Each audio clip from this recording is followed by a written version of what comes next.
우리는 나이 들어 혼자 사는 어르신들을 보면 많이 쓸쓸하실 텐데, 외로우실 텐데라며 연민과 동정 어린 말을 하기도 합니다. 하지만 역설적이게도 혼자 사는 사람의 행복 지수는 2인 이상 가구보다 훨씬 높다고 하는데요. 특히 60대 이상 여성의 경우 혼자 살 때 오히려 행복 지수가 수직 상승한다고 합니다. 연구에 따르면 노후의 행복 지수는 자녀의 유무와도 관계가 없다고 합니다. 자녀가 있다면 모두 출가외인이라고 생각해야 마음이 편하죠. 어버이날 꽃 한 송이로 만족하듯 마음의 약간의 욕망도 비워야 노년을 홀가분하게 살 수 있습니다. 과거에는 자녀와 함께 사는 것이 당연한 것이었지만 지금은 함께 살지 않는 것이 현명한 것이라고 사고관이 바뀌고 있습니다. 나이 먹을수록 자기 자신만을 위해 살아야 합니다. 진정한 나를 만들기 위해서는 고독과 함께하는 시간이 반드시 필요하죠. 근데 의외인 건 혼자인 게 얼마나 행복한지 아는 사람이 드물다는 사실입니다. 사람으로 외로움을 극복하려 하게 되면 결국 사람으로 인해 다시 외로워지게 됩니다. 스스로가 온전해야 남에게 내줄 자리 하나도 생기는 법입니다.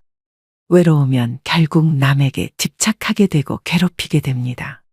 하지만 혼자 산다는 생각은 왠지 외톨이가 된 것 같고 이기적이라는 걱정이 앞서기도 합니다. 왜일까요? 불안하고 고독을 견디지 못하기 때문입니다. 그런데 이런 문제에서 명쾌한 답을 얻어 나이 들수록 혼자 지내는 것이 편안하다고 말하는 중년 노년들이 있습니다.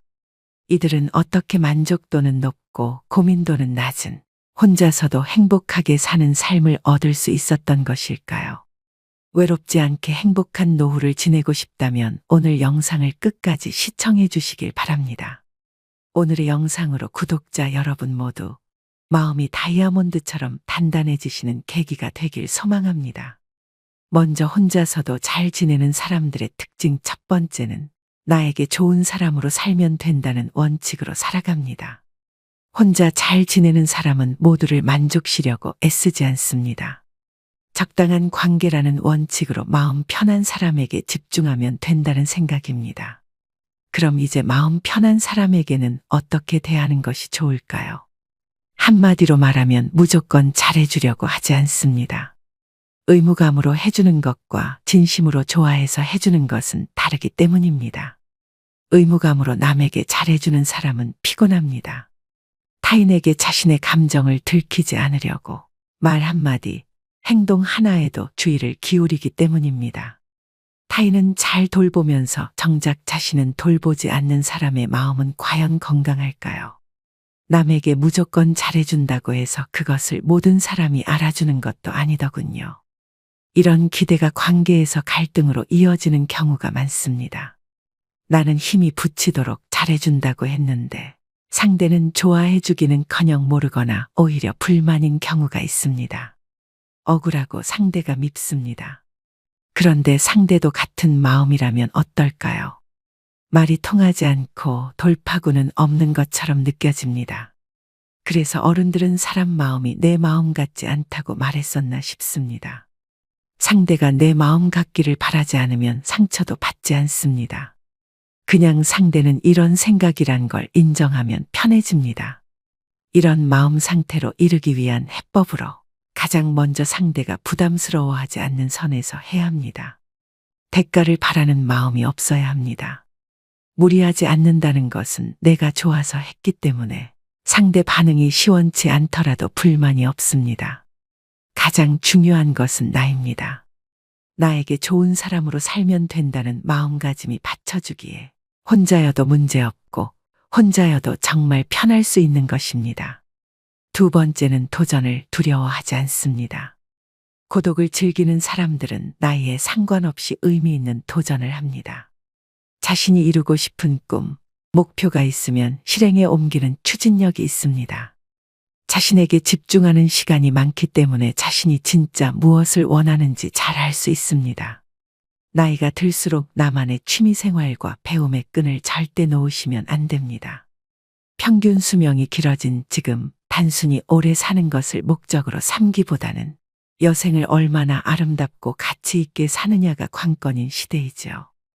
우리 세대가 다들 그랬듯 저도 30대까지는 사회 구조에 맞춰 살기 바빴습니다. 외적으로나 내적으로 나를 돌아볼 진중한 시간을 갖지 못했습니다. 그러다 50대를 지나면서 어떤 인생이 막을 보내야 가치 있을까 싶더군요. 동시에 자녀 세대에게 존경받는 부모가 되려면 어떻게 노후를 보내야 할까라는 고민도 생겨났습니다. 요즘엔 여기저기서 혼자서도 재미나게 사는 어르신들의 이야기가 많이 보입니다. 그 중에서 여러분들께 도움이 될 만한 분들의 글을 한번 가져와 보았습니다. 댄스 스포츠를 배우고 있는 김순옥 씨는 이렇게 말합니다. 주변에 은퇴하신 분들을 봤는데 아직 할머니, 할아버지라고 하기엔 너무나 젊고 건강한 분들이 많은 거예요. 결국 외적인 부분도 중요하지만 정신적인 부분도 테라피가 필요하다고 느꼈죠. 오래전부터 댄스 스포츠를 취미로 하고 있었는데 그게 제격이다 싶었어요. 음악이 지니는 치유 효과와 더불어 춤을 통해 전신 운동이 가능하니 너무 좋잖아요. 제가 느꼈던 그 매력과 즐거움을 전파하고 싶은 마음에 주변 사람들에게 추천하고 있습니다. 김순옥 씨의 말처럼 무엇인가 배우고 즐기겠다는 생각으로 시작보세요. 굳이 학원이나 문화센터가 아니더라도 책을 보며 배워도 좋고 유튜브로 공부해도 좋습니다. 무슨 취미든 본인에게 맞는 것을 하면 됩니다. 굳이 같이 가자고 권유하여 친구들과 마음 상할 필요도 없습니다. 마음 맞으면 같이 하면 좋고 대화를 해도 좋습니다. 세 번째는 모든 사람들에게 인정받으려고 하지 않습니다. 혼자 잘 지내는 사람들은 인간관계에서 모든 사람들과 잘 지내려고 하지 않습니다. 그리고 모든 사람들에게 인정받으려고 하지 않습니다. 서로가 다르다는 것을 인정하고 서로가 맞지 않는다면 그것 또한 인정합니다. 내가 사람들로부터 인정받고 싶은 마음이 없으니 자연스럽게 타인의 기대에 맞춰서 살 필요가 없는 것이죠.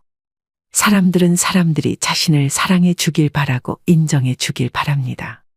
내 편이 되어 주길 바라는데 혼자 잘 지내는 사람들은 사랑과 인정을 타인에게 바라지 않지요. 내가 상대에게 바라는 기대와 바람이 없으니 실망할 일도 없습니다. 인간관계에서 오는 소외감, 외로움도 없지요. 외로움은 혼자 있어서 느끼는 것이 아니라 상대에게 이해받지 못해서 외롭다고 느낍니다. 그러니 가족이 있고 연인이 있다고 해서 외로움을 안 느끼는 것은 아닙니다. 혼자서 행복한 노후를 보내기 위해서는 남에게 인정받고자 하는 마음부터 버리셔야 합니다. 네 번째는 자신감이 있습니다. 고독을 즐기는 사람들은 혼자 있는 시간에 내적 성찰과 취미 등 외적 성취를 이루어냅니다. 사람은 혼자 있는 시간에 자신을 깊이 있게 바라볼 수 있습니다. 내면을 바라보고 성찰하기 때문에 내적으로 성숙됩니다. 외적으로는 취미나 공부 등을 하면서 자기 개발을 합니다. 내적으로 단단해지고 외적으로 성취를 이루니 자연스럽게 자존감이 상승합니다. 자존감 상승은 자신감으로도 이어져 여유 넘치는 마음이 듭니다. 혼자서도 잘 지내는 사람들은 안정감은 자기 안에 있는 것이라는 점을 잘 알고 있습니다. 여유 있는 마음은 상황을 객관적으로 바라볼 수 있게 해주고 올바른 선택을 할 수 있게 해줍니다. 일이 잘못되거나 실패할 확률도 그만큼 줄어들게 됩니다. 작은 일, 큰일 할 것 없이 성공을 하는 횟수가 늘어나게 되고 자신감, 자존감이 상승하는 선순환이 발생합니다. 이런 선순환은 삶을 긍정적으로 바라보게 해주니 삶 자체가 긍정적으로 흘러갑니다. 설사 실패를 하더라도 그 상황에서 할 수 있는 긍정적인 것을 발견하고 다시 일어섭니다. 이렇게 어려움을 극복해냈으니 다시 자신감 상승의 선순환이 발생되는 것입니다. 지난 세대엔 인생의 절정기가 45세였다면 앞으로는 75세가 될 것입니다. 흔히 100세 시대라고 하죠. 인생 이모작이 아니라 삼모작을 해야 하는 시대가 온 것입니다. 하지만 사람들은 현재의 생활에 급급한 나머지 갑자기 주어진 길고 긴 인생 후반전을 어떻게 준비해야 할지 아직 잘 모르고 살고 있습니다. 그냥 주어진 오늘 하루 또 열심히 살면 되는 것 아닌가 하는 생각이 나중에 주어질 인생 후반전을 맞아 여러분을 몹시 어리둥절하게 하고 더욱 힘들게 만들 수 있습니다.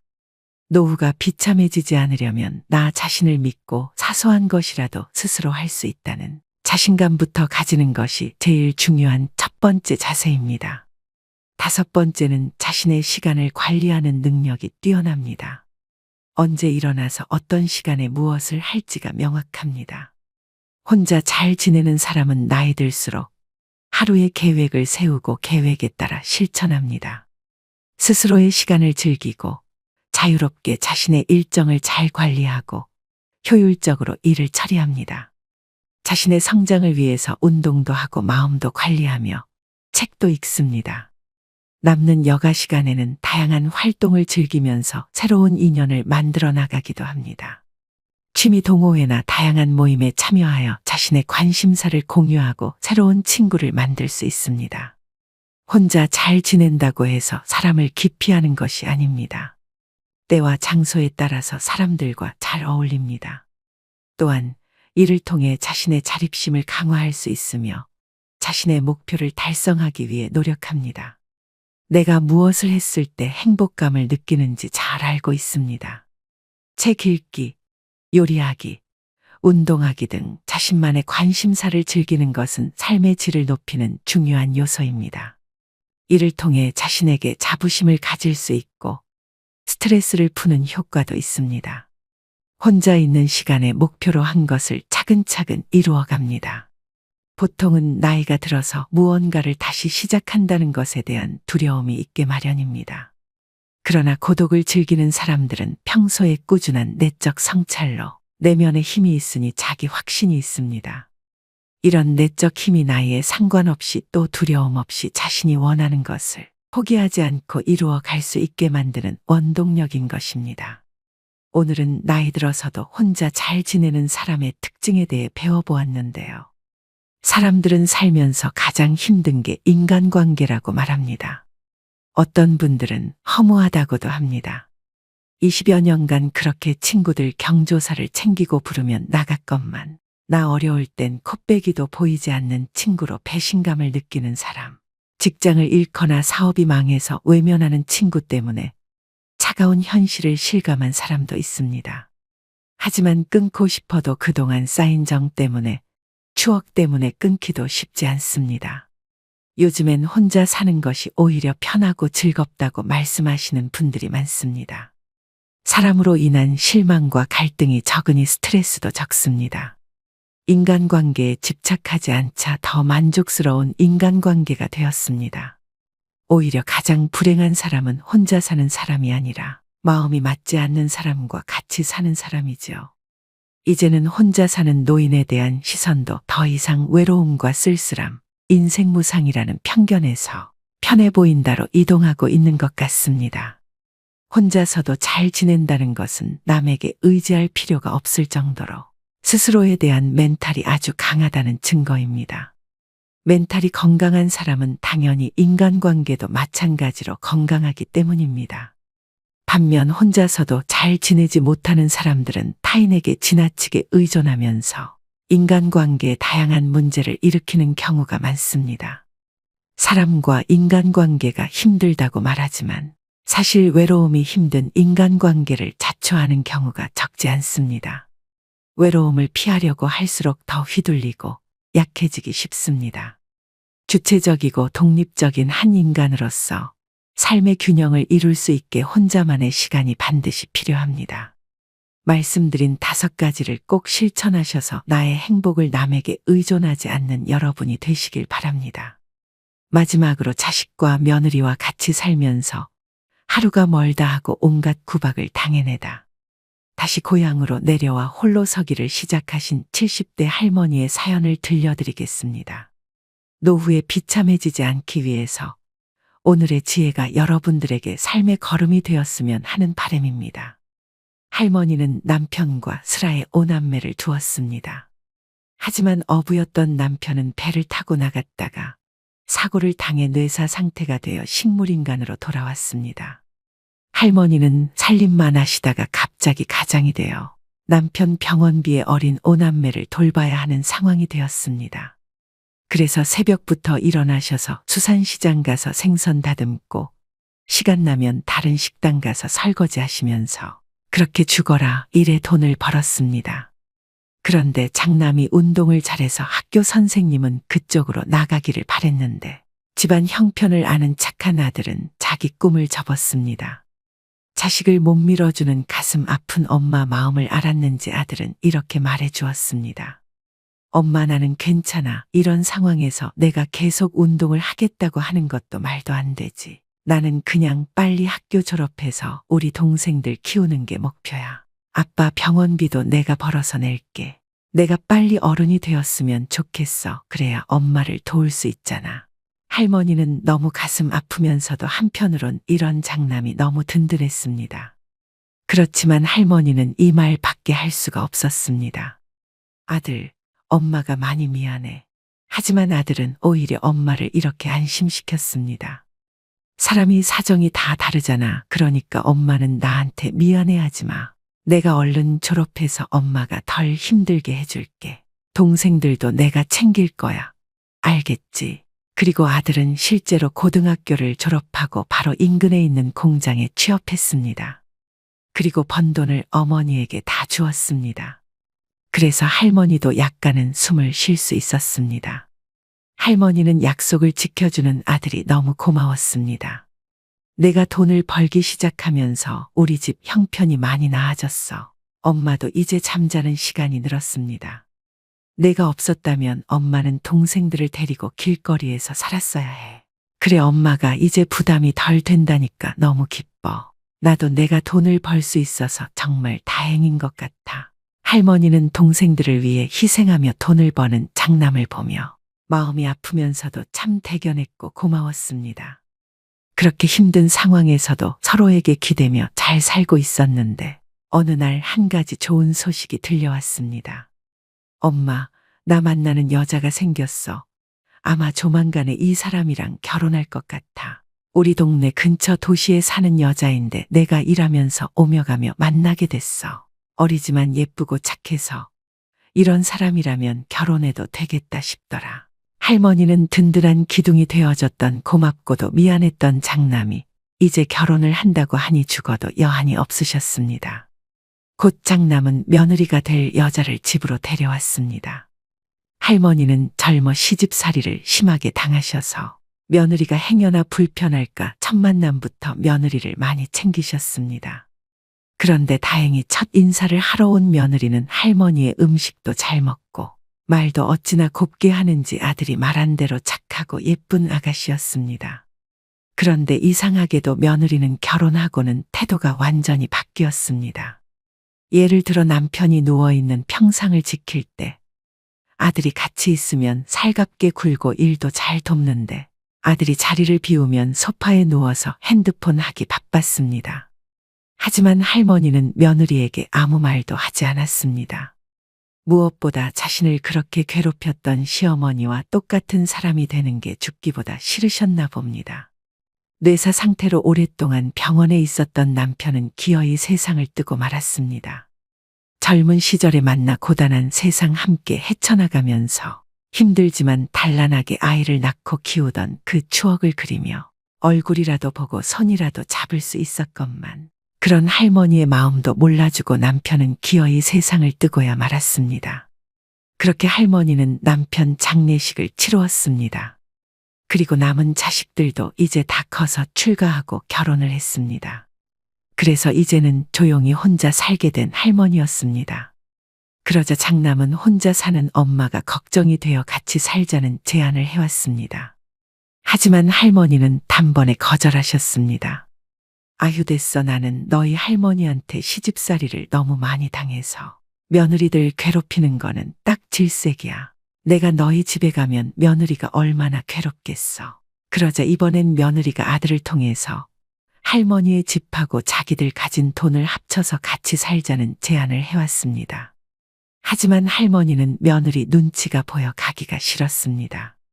고부 갈등이 얼마나 고통스러운지 알았기 때문이었습니다. 그런데도 며느리는 장남과 찾아와서 할머니에게 같이 살자고 계속해서 설득했습니다. 저는 진짜 어머님하고 같이 사는 거 좋아요. 그러니까 이 집하고 우리가 지금 사는 집도 팔아서 더 넓은 곳으로 이사 가서 같이 살아요. 어머니만 괜찮으시면 저는 언제든지 환영이에요. 할머니는 그런 며느리의 진심 어린 설득에 남편의 사망 보험금과 집 한 돈, 그리고 비상금까지 수중에 있는 모든 돈을 다 모았습니다. 그렇게 할머니는 남는 돈이라곤 한 푼도 없는 상태로 아들 명의로 된 새 집으로 들어가게 되었습니다. 그렇게 할머니는 장남네 집에서 함께 살게 되셨는데 현실은 할머니의 생각과는 너무 달랐습니다. 며느리가 완전히 딴 사람이 되어 있었기 때문입니다. 결혼 전에 보았던 살가운 사람은 어디 가고 마치 다른 사람처럼 돌변해 할머니를 하대하기 시작했습니다. 어머니, 화장실 청소 이거 제대로 하신 거예요. 물때가 다 안 지워졌어요. 그러면서 자기는 친구랑 약속이 있다며 손주를 맡기고는 나가버리기 일쑤였습니다. 그렇게 며느리는 시어머니를 청소부터 음식까지 온갖 것을 시켰습니다. 마치 파출부나 가정부가 따로 없었습니다. 할머니도 처음에는 외로운 노인네랑 같이 살아주는 것이 고마워서 청소며 빨래며 나서서 했었지만 며느리의 행동은 날이 갈수록 심해졌습니다. 하지만 할머니는 아무 말도 하지 않았습니다.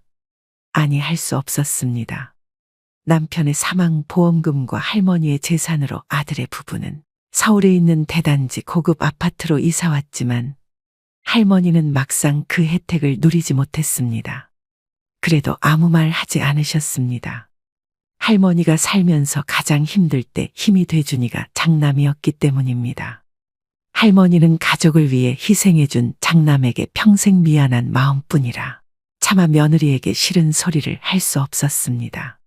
하지만 며느리는 손자를 키우며 힘든 일은 다 할머니를 시켰습니다. 손주를 유치원에 보내는 것도 데리고 오는 것도 할머니 몫이었습니다. 할머니는 이제 나이가 들어서 몸이 마음대로 움직이지도 않았습니다.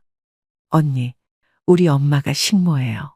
우리 엄마가 언니한테 어떻게 했는데 언니가 우리 엄마한테 이러면 안 되죠. 어느 날은 보다 못했던 할머니의 딸이 며느리에게 이렇게 따졌습니다. 하지만 며느리는 그때부터 심사가 뒤틀렸는지 이제 노골적으로 불만을 표출하기 시작했습니다. 늙었으면 조용히 산속에나 있지 요양원은 괜히 있나. 그런 데서 요양하면서 살면 될 거 아니야 라면서 할머니 보고 들으라는 듯이 크게 혼잣말을 하거나 심지어는 할머니가 집에 있는 것까지 눈치 주기 시작했습니다. 아들은 일이 많아서 회사에서 밤늦게까지 일했기 때문에 할머니는 집에 있는 것 자체가 지옥과 다름없었습니다. 하지만 끝까지 할머니가 대꾸를 하지 않자 며느리는 약이 바짝 올랐는지 아예 할머니 옆에 와서 이렇게 얘기했습니다. 늙으면 그냥 죽는 게 자식들 위하는 건데 어머님은 그것도 모르세요. 하긴 모르니까 이렇게 자식 집에서 얹혀 살지. 이런 며느리의 표독한 모습에 할머니는 이제 경기까지 났습니다. 자다가도 환청이 들리고 꿈에서도 며느리가 나타났습니다. 그러던 어느 날은 손주를 보던 할머니가 다리를 헛디뎌 넘어지고 말았고 왼쪽 발목과 무릎 그리고 골반뼈가 아파서 한동안 누워 있어야 했습니다. 그래서 당연히 집안일을 할 수가 없었습니다. 그때부터 며느리의 구박은 더 심해졌습니다. 할머니는 너무 속이 상해 혼자서 울기도 했습니다. 그러다가 이러다 죽겠구나 싶었던 할머니는 며느리의 실체를 자식들에게 알려야겠다고 마음을 굳게 먹었습니다. 그리고 그날부터 장남이 사준 핸드폰으로 며느리가 하는 막말들을 녹음하기 시작했습니다. 그렇게 아무 대꾸 없이 녹음을 하던 할머니는 한 달 뒤 아들에게 말해서 자식들을 다 불러 모았습니다. 그래서 장남의 아파트에 자식들이 다 모였습니다. 할머니는 목소리를 가다듬고 말했습니다. 내가 해준 게 없어서 그동안 참고 살았는데 이제는 도저히 안 되겠다. 저 못된 것이 평소에 나한테 어떻게 했는지 똑똑히 들어. 그리고 할머니는 핸드폰에 녹음된 며느리의 막말을 틀었습니다. 노인네가 너무 오래 사는 것도 가족들한테 민폐인 거 알아요. 적당히 살다가 죽는 게 자식들을 위한 길이라는 거 꼭 명심하세요. 나 같으면 그냥 스스로 요양병원으로 걸어서 들어가고 말지. 이렇게 며느리한테 병수발 들게 하는 거 미안하지도 않아요. 그렇게 그 길지도 않은 할머니가 누워있던 기간에 쏟아졌던 며느리의 잔혹한 폭언이 폭탄처럼 거실에 울려 퍼졌고 핸드폰에 녹음된 며느리의 음성이 다 끝나고도 거실에는 한동안 정적이 흘렀습니다. 자식들은 큰 충격에 빠졌습니다. 특히 효심이 깊었던 장남은 아내가 평소에 워낙 다른 사람처럼 행동했기 때문에 당혹을 넘어 큰 충격에 빠졌고 아무 말도 할 수 없었습니다.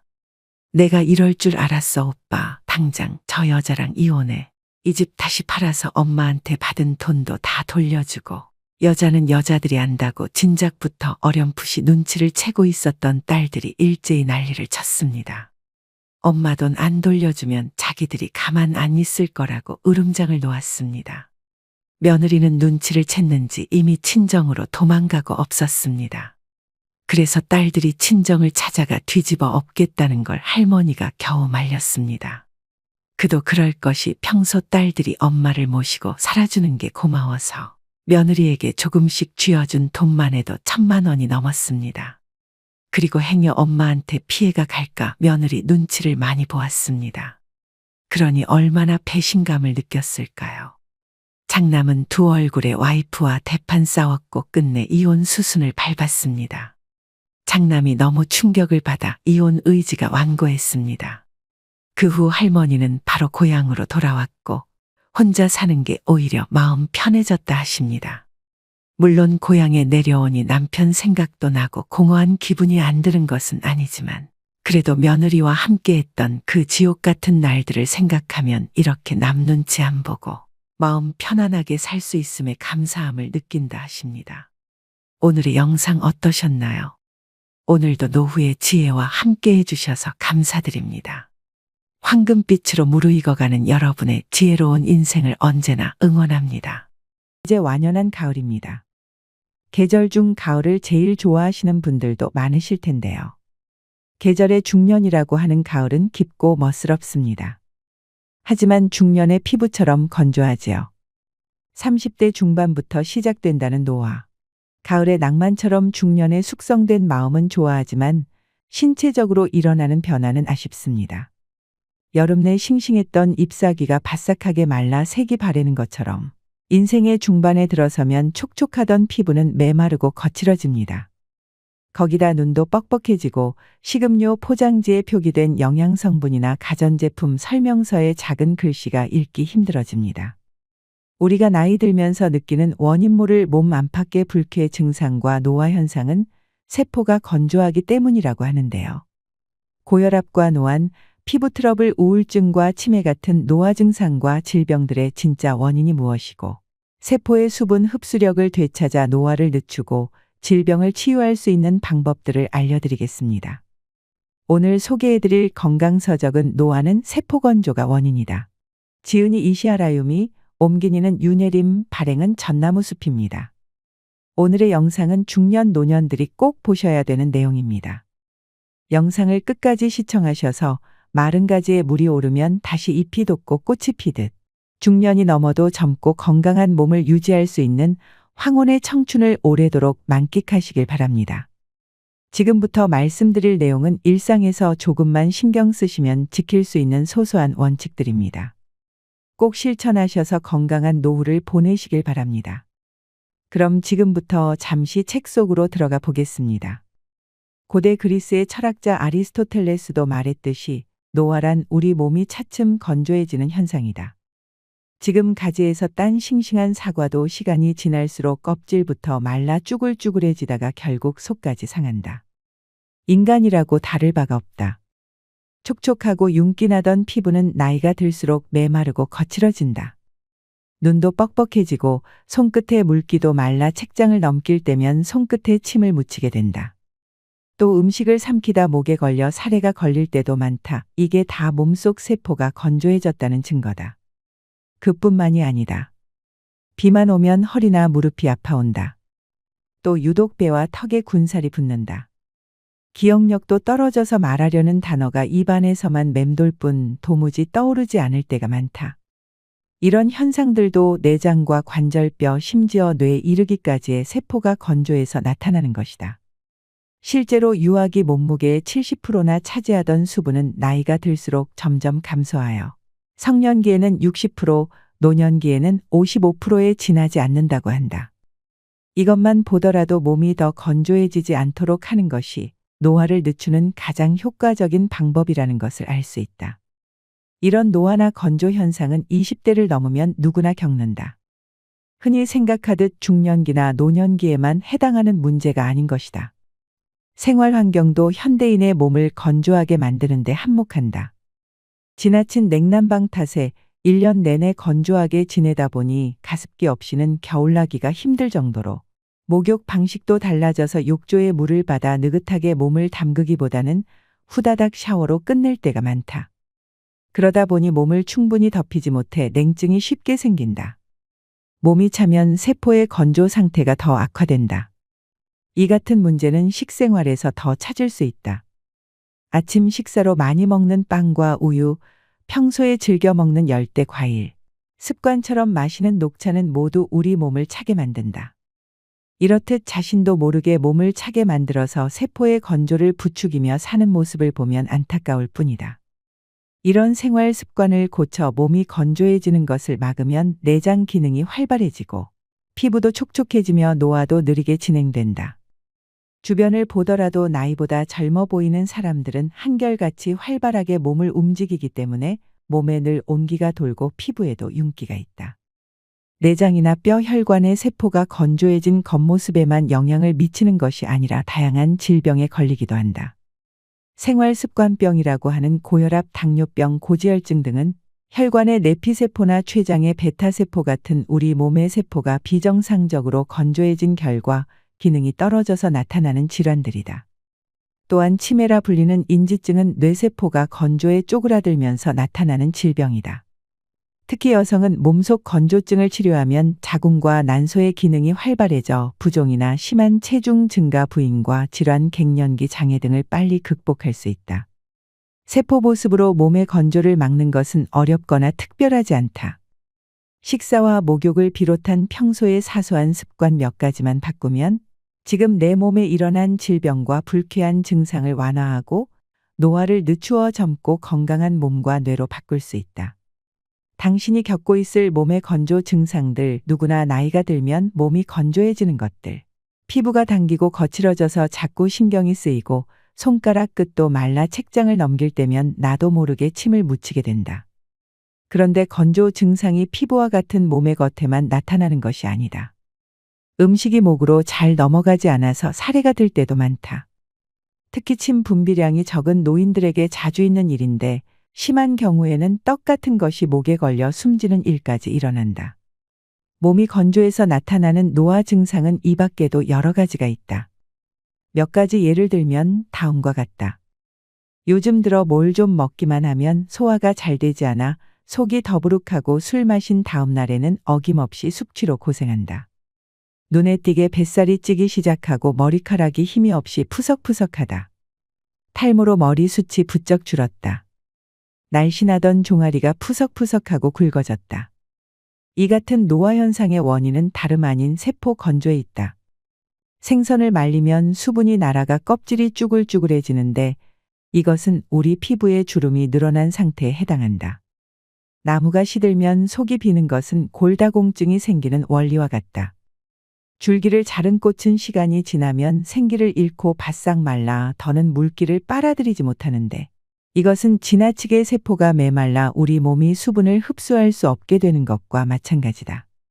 우리 몸속에서 일어나는 이 같은 건조 현상을 그대로 두었다가는 언제 내 몸이 건어물이나 드라이 플라워처럼 될지 모르는 일이다.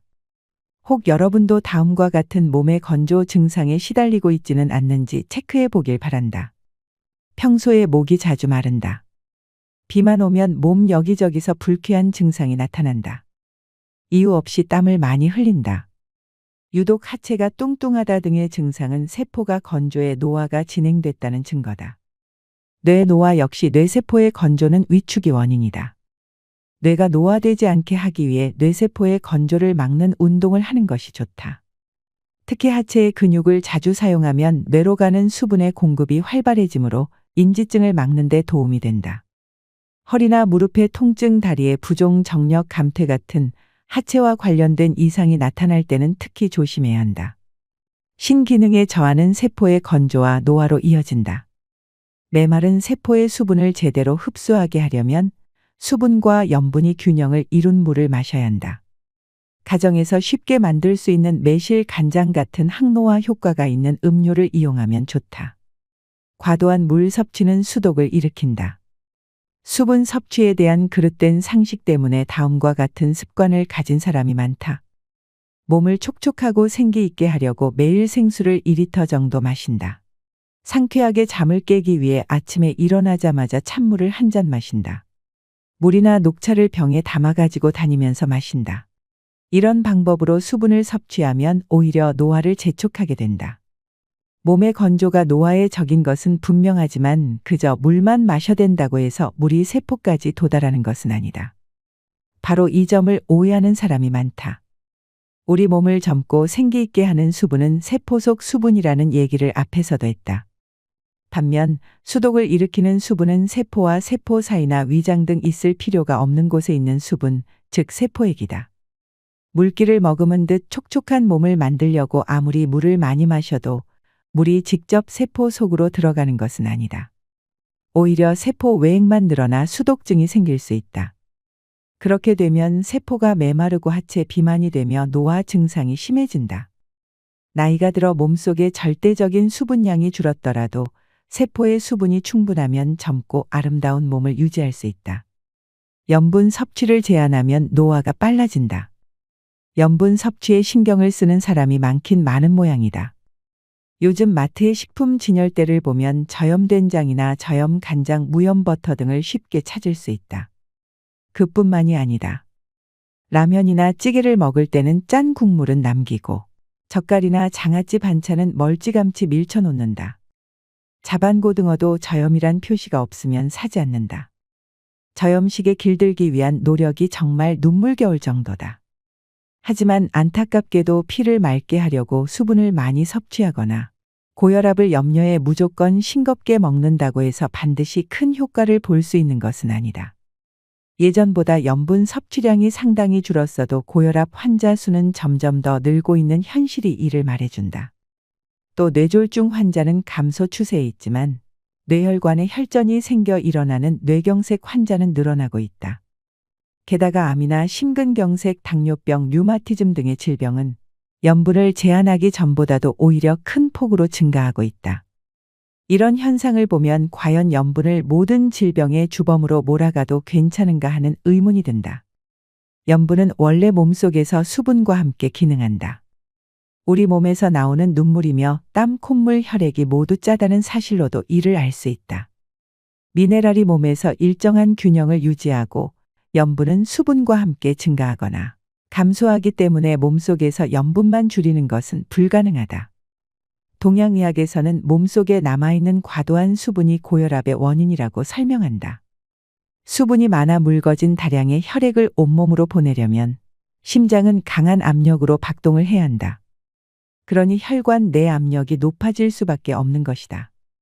몸속의 염분이 몸 밖으로 나갔기 때문이 아니라 염분과 함께 기능하는 수분이 몸 밖으로 나갔기 때문에 혈압이 떨어지는 것이다. 이처럼 과도한 염분 제한은 노화를 향한 전력 질주나 다름없다. 피부 보습제는 세포 건조를 해소하지 못한다. 겨울이 되고 피부가 건조해지면 얼굴이 당기고 피부에 흰가루 같은 각질이 일어난다. 발 뒤꿈치도 갈라지고 거칠어져서 걸핏하면 스타킹 홀이 나간다. 심할 때는 밤마다 몸 여기저기가 가려워서 잠을 설치기도 한다. 이렇다 보니 많은 사람들이 목욕을 마치면 얼른 보습크림부터 챙겨 바르고 틈만 나면 얼굴에 생수나 화장수를 뿌린다. 피부 건조가 심해 주름이나 잡티가 생길까봐 음식으로 섭취할 수 있는 콜라겐을 약 먹듯이 복용하는 사람도 있다. 덩달아 화장품 회사들도 보습 기능을 앞세운 다양한 종류의 화장품을 앞다투어 내놓고 있다. 이처럼 현대인들은 피부가 건조해지는 것을 막으려고 많은 노력을 기울인다. 그런데 피부 보습에는 온갖 정성을 들이면서 혹시라도 화장이 지워질까봐 땀 흘리는 것을 꺼려하거나 땀 냄새가 신경 쓰여 땀 분비를 억제하는 약재를 사용하기도 한다. 이런 모순 때문에 피부노화 피부세포의 수분 보유력을 높여라. 노인이라도 건강한 사람은 남녀를 불문하고 피부가 매끄럽고 윤기 있다. 반대로 20대 여성 가운데도 피부가 거칠고 메마른 이들이 많다.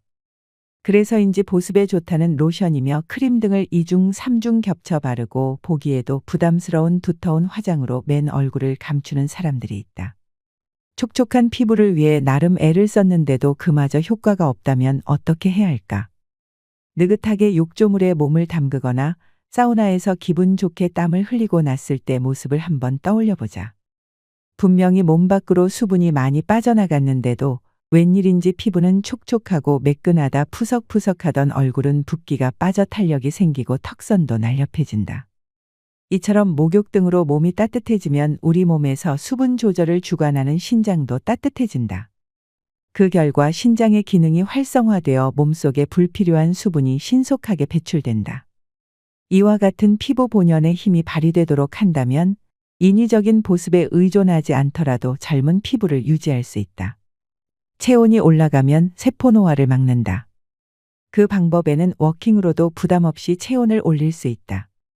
걷는 것은 몸에 큰 부담을 주지 않으면서 누구나 쉽게 할 수 있는 운동이다. 주로 하체의 근육을 사용하기 때문에 체온이 오르고 신장으로 가는 혈류가 좋아져서 소변량이 많아진다. 다시 말해 걷기만 해도 몸속에 불필요한 수분을 배출해서 노화를 늦출 수가 있다. 하루 1만 보 이상 걸으면 동맥경화를 예방할 수 있다는 연구 결과도 있다. 스쿼트는 워킹과 마찬가지로 주로 하체의 근육을 사용하여 실내에서도 할 수 있는 간단한 운동이다. 제자리에 있어서 무릎을 굽히고 앉았다 일어서는 그런 동작을 반복하면 근육이 단련되고 혈액순환이 잘 되어 체온이 오른다. 30년간 시달린 요통을 스쿼트로 이겨낸 남성 환자가 있다. 필자의 병원을 찾았을 때 그는 다리가 가는 체형의 진통 주사도 듣지 않을 만큼 통증이 심했다.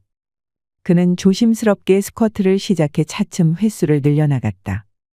이렇게 1년간 꾸준히 계속했더니 하루에 150회 이상은 거뜬히 할 수 있게 되었고 마침내 30년 동안 그를 괴롭혔던 허리 통증은 말끔히 사라졌다.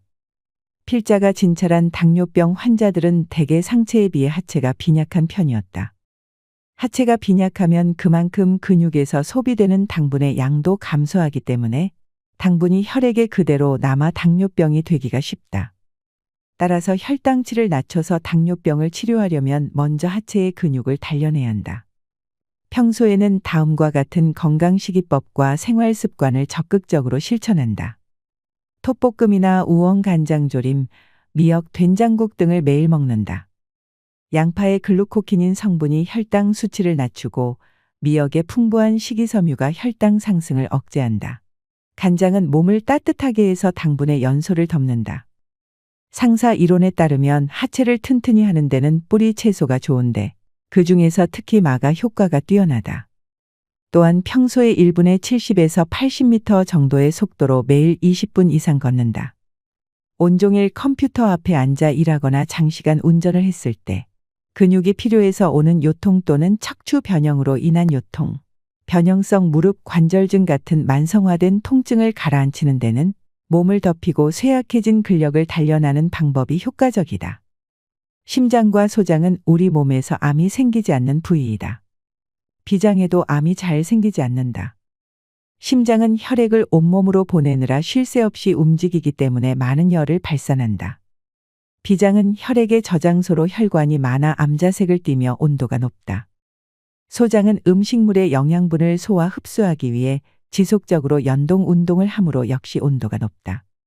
39.6도의 열에 암세포가 사멸한다는 연구 결과나 말라리아에 걸려 고열이 난 뒤에 암세포가 사라진 사례를 보더라도 암이 열에 약한 데다 몸이 차고 건조할 때 생기기 쉽다는 것을 짐작할 수가 있다. 따라서 암을 예방하고 치료하려면 몸을 덮이고 몸속에 과도한 수분을 배출하여 세포가 건조해지지 않도록 해야 한다. 한편 육류나 달걀, 우유, 버터 등으로 대표되는 서구식 식사를 즐기게 된 이후로 폐암이나 대장암, 유방암 같은 서구형 암은 물론이고 전체 암 환자도 늘어났다.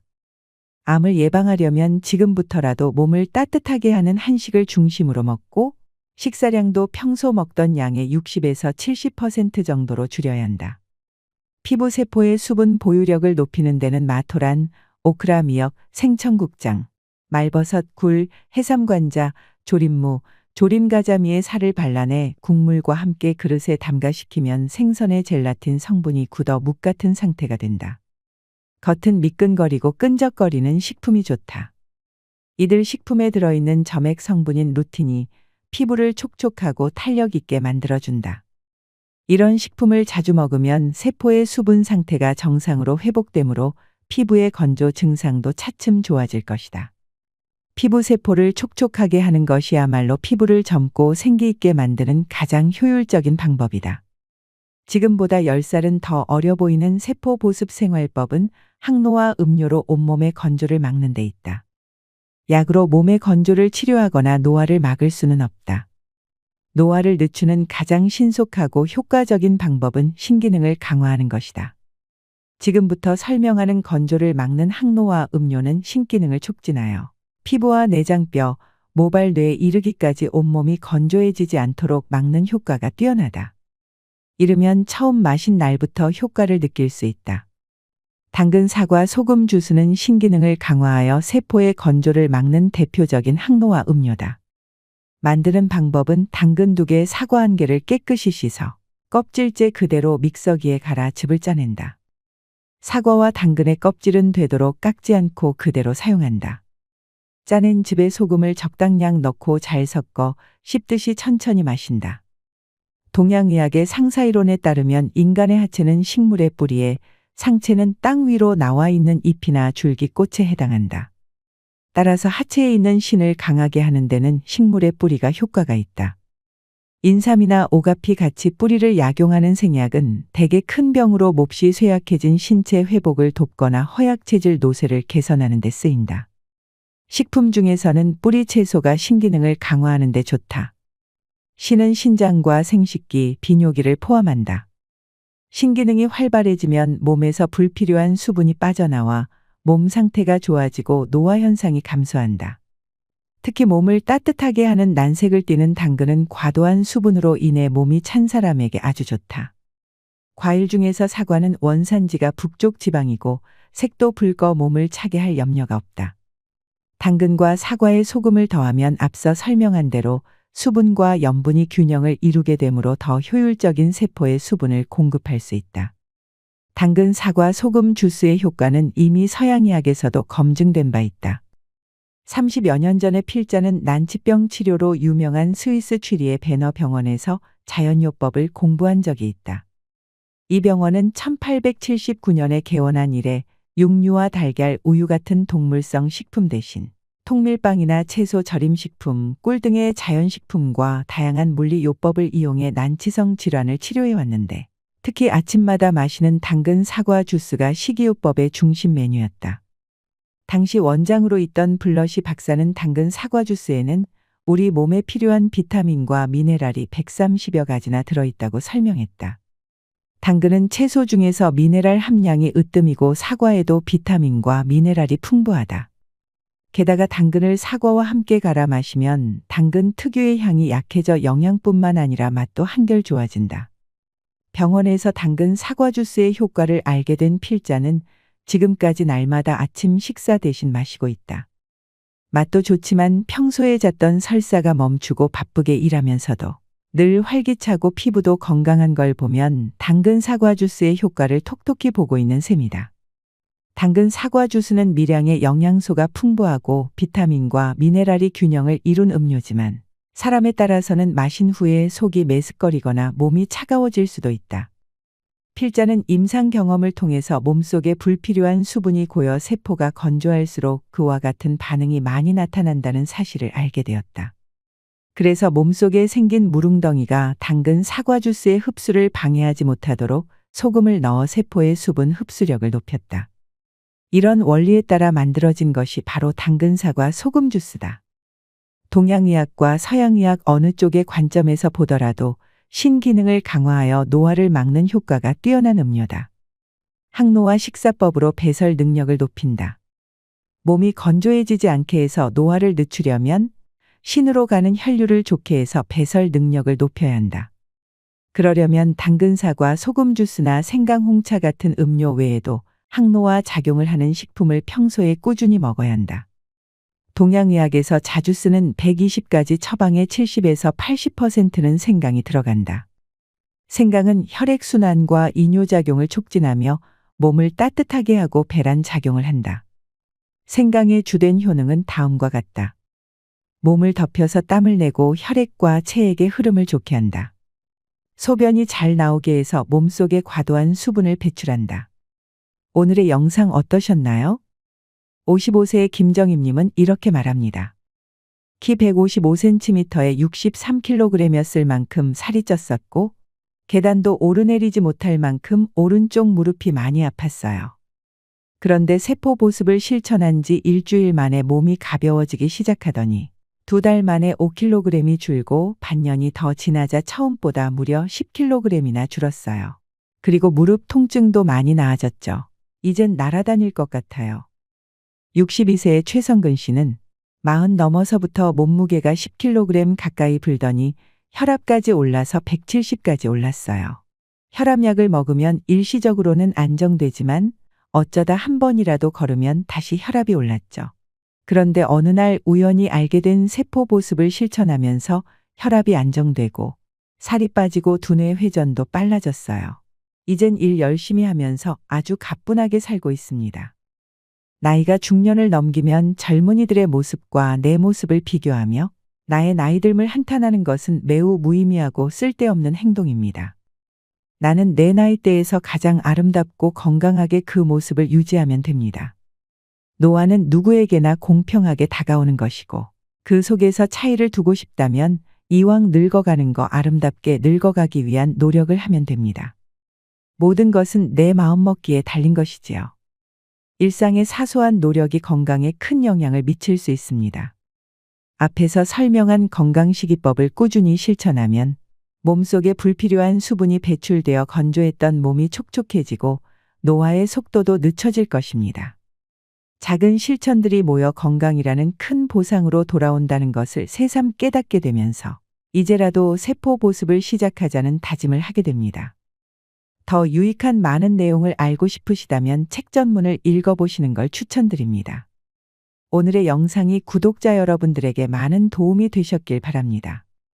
오늘도 노후의 지혜와 함께 해주셔서 감사드립니다.